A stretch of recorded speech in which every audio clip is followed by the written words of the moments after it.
Hello everyone, welcome to Rainbow Infinity. Today I'll be reading Wish Come True's Chamomile. If you like the reading, be sure to like, comment, and subscribe. Please enjoy. Merry Christmas, and Happy Holidays. Earl Nay. Rarity bit the inside of her cheek as she carefully stitched the star pattern onto the dress. She had to focus because she hadn't sketched the idea first, so she risked losing it if her attention strayed. Normally she wouldn't play with fire like this, but finishing this dress had been something of a headache for her all day before inspiration had struck, so she was going to knock it out as quickly as she could. After all, there were very few things that could take her out of the zone. Just then, there was a knock at the door. Rarity glared at the dress, refusing to even acknowledge the door and whoever might be outside. Her focus quickly became tunneled from sheer frustration, and she failed to notice the spool of thread that was teetering on the edge of her table. That is, until it had fallen and rolled underneath. Grumbling, Rarity lit her horn and bent down, attempting to see where it rolled to. She did not, however, concede defeat yet. Despite her attention slowly crumbling, she was still in the zone, and it certainly wasn't a problem that she had to convince herself of this. The knocking continued. "Rarity, can we talk?" Twilight asked, her voice muffled, as if she was the one at the door. Rarity scoffed. That was silly. Twilight never knocked like that unless she was upset. Once that thought finally sunk in, Rarity scrambled to stand up, and, in the process, smacked the back of her head. She cried out in pain and winced. The pain quickly faded from a sharp jolt to a dull ache. The knocking at the door became more insistent, and Rarity couldn't suppress her groan as she finally accepted that she had been truly and utterly knocked out of the zone. "I'll be right there," she called down, rubbing her head. Collecting herself, she made her way down the stairs and to the door. The showroom was a mess, with dresses that had been strewn across the floor after hurried fittings, as well as ponykins scattered around on their sides and backs. That part was her sister's work, no doubt. Rarity would have to talk to Sweetie Belle about this, after she cleaned her own part up, of course. She briefly considered tidying the mess before letting Twilight in, but a twinge of pain from the back of her head kept her on task. With a deep breath, she plastered a smile on her muzzle and opened the door. "Good evening, Twilight. How can I help you?" As she took in the sight before her, her smile slipped to a frown. Twilight held her muzzle high and kept her posture rigid in a very obvious attempt to appear regal. Unfortunately, she looked less statuesque and more petrified. The weather ponies were filling the skies with dark and ominous thunderheads, which, combined with the fading light of the setting sun, served to frame Twilight in a gloomy light. Worst of all, though, was that despite her best efforts to keep a neutral expression, the corners of Twilight's lips were ever so slightly turned down, and emotions ran through her eyes too quickly for Rarity to name. "I was hoping we could have some tea," Twilight said. Rarity's frown deepened.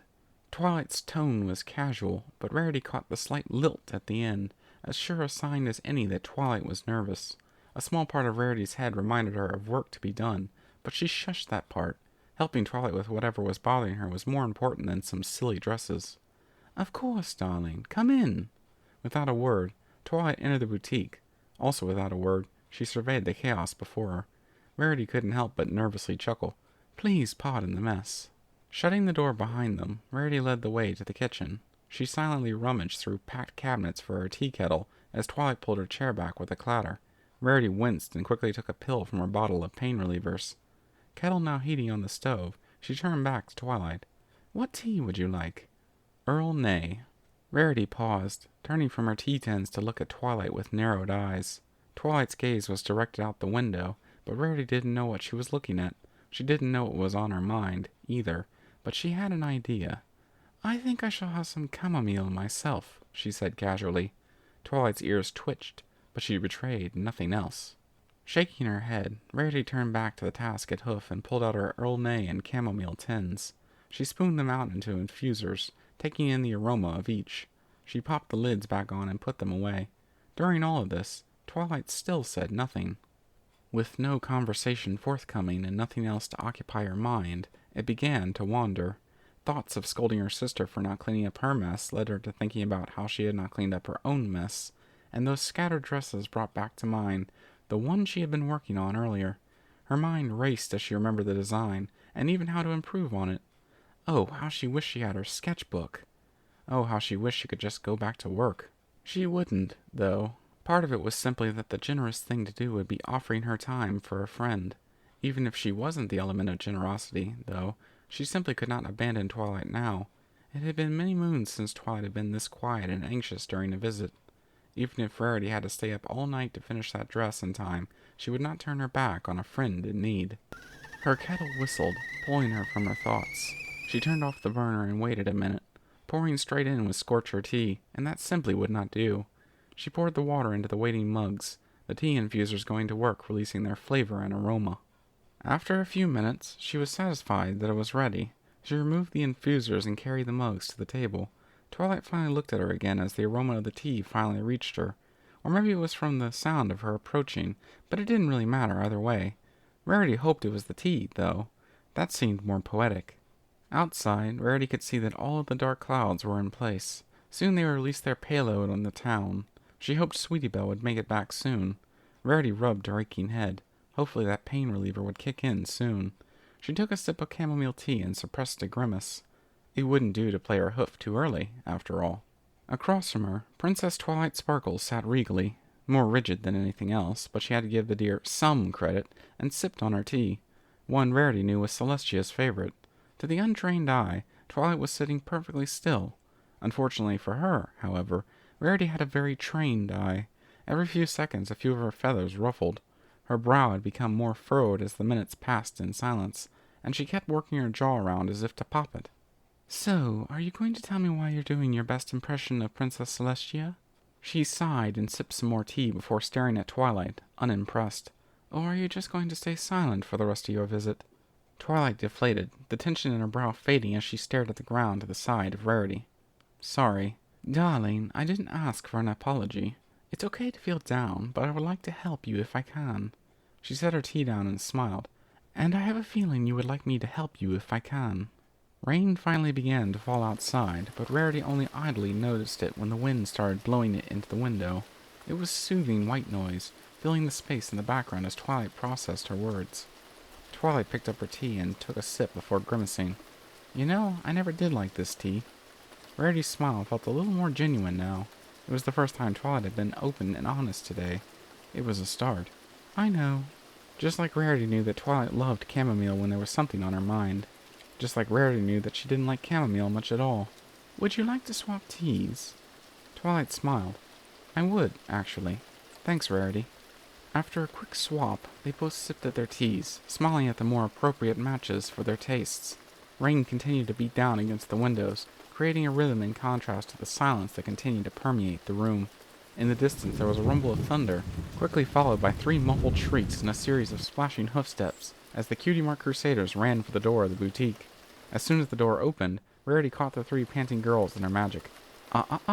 Wash your hooves before you come in, and then go take a warm bath, okay, girls?" The 3 giggled and nodded, wasting no time getting the mud off their hooves. They ran through the boutique towards the stairs. "Come on, Rarity just got me this new lavender bubble bath stuff, and we've got to try it out." "I don't want to smell like lavender." "You don't even know what lavender is, Scoots." "Well, no, but it sounds super girly, which is, like, the opposite of cool." As they climbed, the bickering faded in volume until it was practically unhearable behind the ever-present rhythm of rain. "Ah, the joy of youth, right, Twilight?" Rarity chuckled. Twilight was looking at the stairs with watery eyes. Rarity's smile quickly fell to a confused frown. "Twilight, are you okay?" No, I'm not okay, Rarity." A tear carved a trail down Twilight's cheek. "I'm not ready to rule a country. It feels like I've barely gotten my wings, and now Celestia and Luna are expecting me to take over for them? Well, it is a big task, for sure." Twilight jumped in before Rarity could think of what to say next. "A big task? A big task? This isn't some dress order, Rarity. This is an entire nation." Rarity bristled and bit the inside of her cheek. Of course she knew that this was bigger than anything she had to deal with, and Twilight certainly didn't have to insult her livelihood in an attempt to drive the point home. She took a deep breath and sipped her tea, letting her frustration slip from her mind. Twilight's worries were all that was important right now. Twilight took a sip of her own tea and slumped a little. "Sorry," she said as her words finally caught up to her brain. "But what if I don't do a good job? I'm not ready for this, and I'm going to ruin everything, and Equestria will fall apart, and... "Darling, you'll do wonderfully, I'm sure," Rarity said, cutting Twilight off before her ranting could reach a fever pitch. She watched Twilight take a long sip of soothing chamomile before continuing. "You've accomplished things not even Celestia and Luna have. It's no wonder why they have chosen you." Twilight tapped her hoof against the table. I guess so. At Rarity's deadpan expression, she corrected herself. Okay, sorry, you're right. I have done some amazing things these past few years, but that was only thanks to you and the girls. Twilight sighed. I don't think that's enough. Twilight cupped her tea, briefly pulling it towards herself before stopping. Her grip relaxed, and her next words came out in a hushed whisper.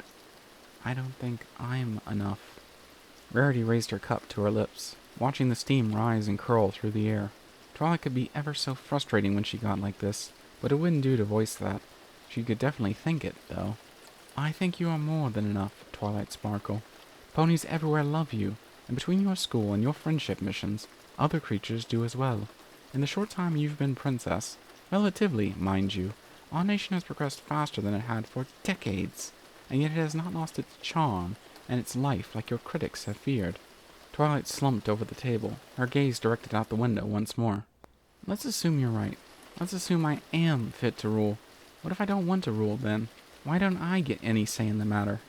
Rarity set her tea on the table and walked to Twilight's side. That's what this is about, isn't it? She gently turned Twilight's head to face her. You don't want to rule at all, do you? Twilight clenched her eyes shut in shame. No, I don't. Tears began to flow again. Did you know that I'm still a unicorn in my dreams? I never asked for any of this, Rarity. It feels like my life has spiraled out of control and I don't even know what or who to blame. She stopped restraining her tears and sobbed. Why couldn't I have just lived a peaceful life in Ponyville with you and the girls? Rarity quietly brought her chair to her with her magic and sat down next to Twilight. Rarity pulled Twilight into a hug, barely caring about the tears that were surely making a mess of her coat. After a few minutes of this, Twilight's sobs began to quiet. It's okay to be nostalgic for your halcyon days, Twilight. Heaven knows that I sometimes think about when things were simpler. But do you want to know something? When she felt Twilight nod, she continued. Simpler does not mean better. Maybe when I was younger I did not have to worry about running 3 shops and helping creatures with friendship problems. But it is also true that when I was younger, I did not have any of the wonderful friends I do now, and you are the one I have to thank most for that. You are a remarkable pony, Twilight. Maybe when you look in the mirror you still see a humble bookworm with a talent for magic, and that's okay. Rarity pushed Twilight away from her shoulder to look her in the eye. But you are so much more than that now. You have learned and grown so much in the years I have known you, and I know for a fact that everyone who knows you respects you because of who you are. She placed a hoof on Twilight's head. In here, she moved the hoof over Twilight's heart. And in here, not because of some wings you grew or a crown that was placed on your head. And that, my dear, is why you are fit to rule.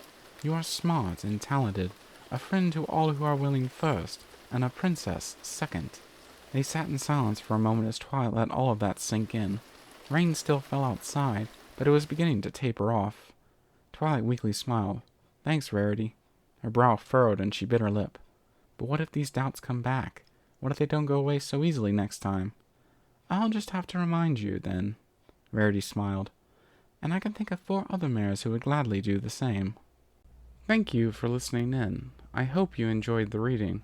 Until next time, stay tuned.